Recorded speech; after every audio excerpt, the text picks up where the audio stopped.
సెంటర్లో పనిచేస్తున్నాము. దానికి ప్రతిఫలంగా గత పాలకులు కూడా మాకు న్యాయం చేయలేదు. కేసీఆర్ గారు 24,000 పోస్టులు పెట్టిండు, అవుట్ సోర్సింగ్ కానీ కాంట్రాక్టర్ పోస్టులు ఇచ్చిండు. దాంట్లో మమ్మల్ని విలీనం చేసుకోవాలని మేము మా గతంలోనే సీఎండి రఘుమారెడ్డి గారు కానీ, ప్రభాకర్ రావు సార్ కానీ, గోపాలరావు గారు కానీ చేయడం జరిగింది. ఈ రోజు నుంచే సమ్మె స్టార్ట్ చేసినాం. రాష్ట్ర వ్యాప్తంగా బంధు పిలుపునిచ్చినాం.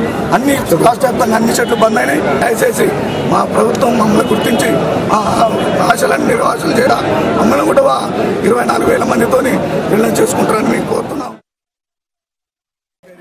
సెంటర్లో పనిచేస్తున్నాము. దానికి ప్రతిఫలంగా గత పాలకులు కూడా మాకు న్యాయం చేయలేదు. కేసీఆర్ గారు 24,000 పోస్టులు పెట్టిండు, అవుట్ సోర్సింగ్ కానీ కాంట్రాక్టర్ పోస్టులు ఇచ్చిండు. దాంట్లో మమ్మల్ని విలీనం చేసుకోవాలని మేము మా గతంలోనే సీఎండి రఘుమారెడ్డి గారు కానీ, ప్రభాకర్ రావు సార్ కానీ, గోపాలరావు గారు కానీ చేయడం జరిగింది. ఈ రోజు నుంచే సమ్మె స్టార్ట్ చేసినాం. రాష్ట్ర వ్యాప్తంగా బంధు పిలుపునిచ్చినాం.